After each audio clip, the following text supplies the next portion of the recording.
Hello दोस्तों, नमस्कार। आज मैं श्रावण मास का दूसरा सावन व्रत का कथा सुनाने जा रही हूँ। किसी गांव में एक ग्वाला अपनी बीवी बच्चों के साथ रहता था। उसका एक बेटा और एक बेटी थी। वह ग्वाला था तो उसके पास बहुत सारी गाय और बछड़े भी थे। वह गायों को चराने जाता था और गाय का दूध, दही, घी बेचकर ही अपने परिवार का पालन पोषण करता था। जितना भी वह कमाता था उसकी पत्नी उतना ही संतुष्ट थी और अपने बच्चों को पाल पोस रही थी। एक दिन उसकी पत्नी बहुत बीमार हो गई और उसकी मृत्यु हो गई। अब ग्वाला के ऊपर दोनों बच्चों की जिम्मेदारी आ गई। कहते हैं कि अगर पिता मर जाए तो माँ अपने बच्चों को सही तरीके से पाल सकती है और एक पिता ऐसा नहीं कर पाता है। उस ग्वाल को भी बहुत परेशानी हो रही थी। वह गाय चराने जाता था तो अपने बच्चे के लिए तैयार भोजन नहीं कर पाता था। बच्चे भी अभी छोटे थे। बेटी 10 साल की थी, बेटा 8 साल का था। कुछ समय ऐसे ही बीत गए। फिर ग्वाल ने अपने बच्चों को पालन पोषण के लिए दूसरी शादी कर ली। एक ग्वाल की पत्नी घर आई। वह ग्वाल के बच्चों को बिल्कुल पसंद नहीं करती थी, लेकिन ग्वाल अपनी दूसरी पत्नी से खुश रहता था। अब ग्वाल अपनी पत्नी की सारी बातें मानता था। धीरे धीरे समय बीत जाता था और बच्चे बड़े हो गए। लड़का 12 साल का होता और उसकी माँ को बिल्कुल भी पसंद नहीं करती थी। एक बार वह अपनी पति से कहती कि आप क्यों गाय बछड़ों को चराने जाते हो? अब यह लड़का बड़ा हो गया है, अब लड़के से काम करवाया करो। फिर बेचारा लड़का रोज सुबह जंगल में गाय बछड़े चराने जाता था और शाम को वापस आता था। इधर लड़की भी बड़ी हो गई। वह घर का सारा काम करती थी, खाना बनाती थी और अपने भाई को अपने हाथों से खाना खिलाती थी। वह भगवान शिव को बहुत बड़ी भक्त थी। वह भगवान शिव को रोज पूजा करती थी और वह दोनों भाई बहन एक दूसरे से प्यार करते थे और दोनों आपस में बातें करते थे। हमारे पिताजी को क्या हो गया है? हम पर बिल्कुल ध्यान नहीं देते। जब हमारी माँ की मृत्यु हुई तो हमारे कितने कष्ट भरे दिन आए हैं। तब बहन भाई को समझाती है, तुम बिल्कुल चिंता मत करो, तुम बड़ी बहन हैं न। तुम्हारे साथ यह कर वह अपने भाई को तसल्ली देती है। फिर भी भाई कहता है, दीदी तुम माँ की बहुत याद आती है और आज हमारी माँ रहती तो हमें कितना प्यार करती और खाना भी खिलाती। दोनों भाई बहन अपने माँ को बहुत याद करके रोने लग गए। ऐसे ही दिन बीत रहे थे। लड़की एक गाय चराने जंगल में एक शेर मिला तो लड़का दौड़कर पेड़ पर चढ़ गया और शेर से कहा, शेर भाई तुम मुझे क्यों खाना चाहते हो? तब शेर ने कहा, मैं भूखा हूँ भाई, अगर तुम चाहते हो तो मैं तुम्हें ना खाऊं तो तुम मुझे एक गाय का बछड़ा दे दो जिसे खाकर मैं अपनी भूख मिटा सकूं। लड़के ने कहा, भाई मैं अपनी बहन की एकलौता सहारा भाई हूँ। मेरी बहन तो रो रो के मर जाएगी। मेरी माता पिता दोनों पर बहुत अत्याचार होता था। मैं अपनी बहन की उम्मीद टूटने नहीं दे सकता हूँ। अगर फिर भी तुम्हें मुझे खाना है या गाय बछड़ों को खाना है तो मैं नहीं दे सकता, क्योंकि इसलिए मुझे आप माता पिता से पूछना होगा।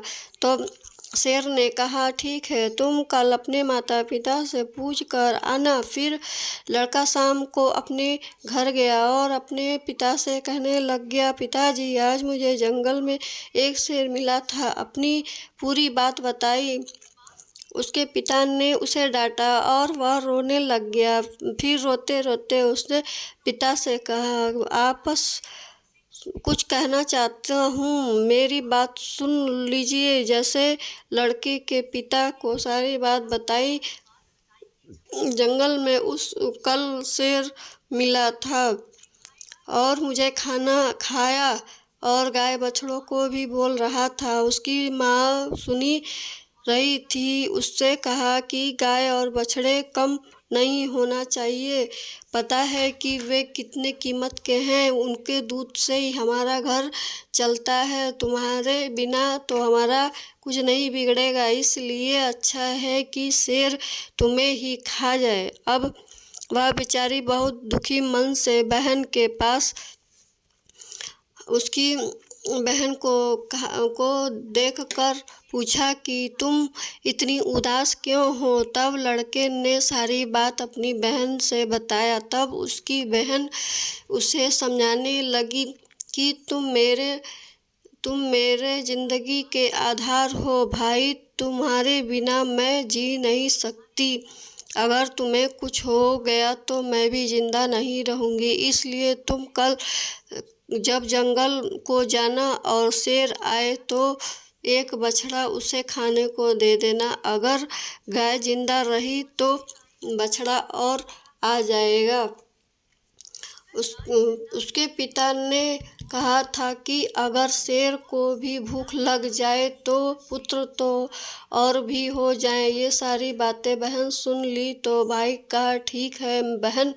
दूसरे दिन जंगल में गया तो शेर का इंतजार कर रहा था। शेर ने कहा, तुम तो अपने माता पिता से आज्ञा लेकर आ रहे हो या मैं तुम्हें कल खा जाऊं। तब लड़के ने सारी बात शेर भाई को बताया और कहा, मेरी बहन ने कहा है तुम एक बछड़ा को खा लो, फिर बछड़े आ जाएंगे। अपनी गुफा की तरफ चले गया और लड़का खुशी खुशी अपनी गाय चराने और शाम को अपने घर वापस आया। उसके माता पिता और गाय बछड़े की गिनती करने लग गए। एक बछड़ा कम था। वह समझ गए कि वह बछड़ा लड़का शेर को दे दिया। इस बात पर वह दोनों बहुत गुस्सा हो गए और उसे मारने लग गए। उसके पिता चले गए। तब बहन भाई को उठाकर कमरे में ले गई और उसे पानी पिलाया और वह होश में आ गया। उसने पानी पिलाया और खाना खिलाया। दोनों भाई बहन बहुत एक दूसरे तक रोते रहे। फिर बहन ने कहा, भाई अब तुम्हारा यहाँ रहना खतरे से खाली है। मेरे पास माँ की एक निशानी अंगूठी है। तुम यह अंगूठी पहन लो और घर छोड़कर चले जाओ। अगर तुम जीवित रहे तो मुझे बहुत उम्मीद रहेगी। अगर हम भी ना रहें कभी ज़रूर मिलेंगे। फिर भाई की समझ में नहीं आया। उसे कहा, बहन तुम ठीक कह रही हो, लेकिन मैं तुम्हें यहाँ अकेले कैसे छोड़कर चला जाऊँ। पर माँ पर भी अत्याचार करती थी। तुम सब काम करवाती है, मार पीटती भी है। तो बहन ने भाई से कहा, अगर तुम ठीक रहोगे तो मैं सब सहन कर लूँगी, लेकिन तुम यहाँ से चले जाओ। भाई बहन अपनी बहन की बात मान कर एक धागा उठाती है और अपने भाई के कलाई में बांध देती है। भाई और बहन से बोलता है, यह मेरी निशानी है। जब हम मिलेंगे तो यह देखकर एक दूसरे को पहचान लेंगे। तुम यह धागा टूटने मत देना। बहन ने कहा, ठीक है।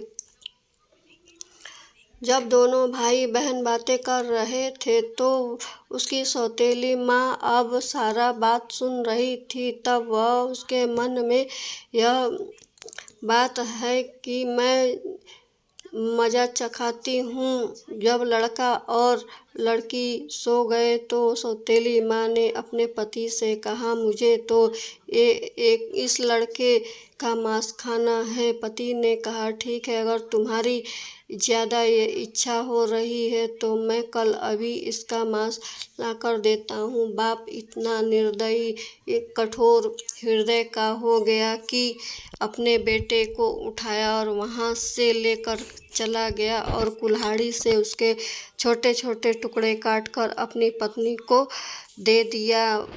वह बोला कि लो ये खा लो। तब उसकी पत्नी ने उन्हें टुकड़े की सब्जी बनाई, चावल बनाया और फिर एक थाली में अपने पति को लाई। तभी उसके मन में विचार आया, भाई बहन का बहुत गहरा प्यार था तो बहन उसके मांस जरूर खिलाना चाहती है। तो उसने बहन को बुलाया, एक थाली उसके लिए भी लगाई और कहा कि खा लो। तब बहन सोचने लग गई कि इतने प्यार से माँ तो कभी नहीं खाना खिलाती है, ज़रूर कोई बात है। जब वह खाना खाने लग गई तो देखा थाली में वही उंगली आई जिस उंगली में अंगूठी थी। बहन तुरंत समझ गई क्योंकि सुबह होने से अपने भाई को खोज रही थी।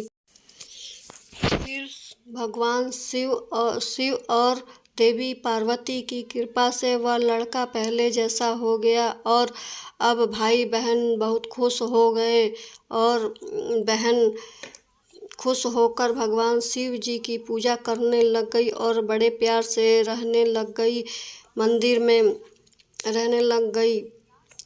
हर हर महादेव। आपको यह वीडियो पसंद आया हो तो कमेंट बॉक्स में कमेंट करके ज़रूर बताइए। साथ ही मेरे वीडियो को ज़्यादा से ज़्यादा शेयर करिए। धन्यवाद।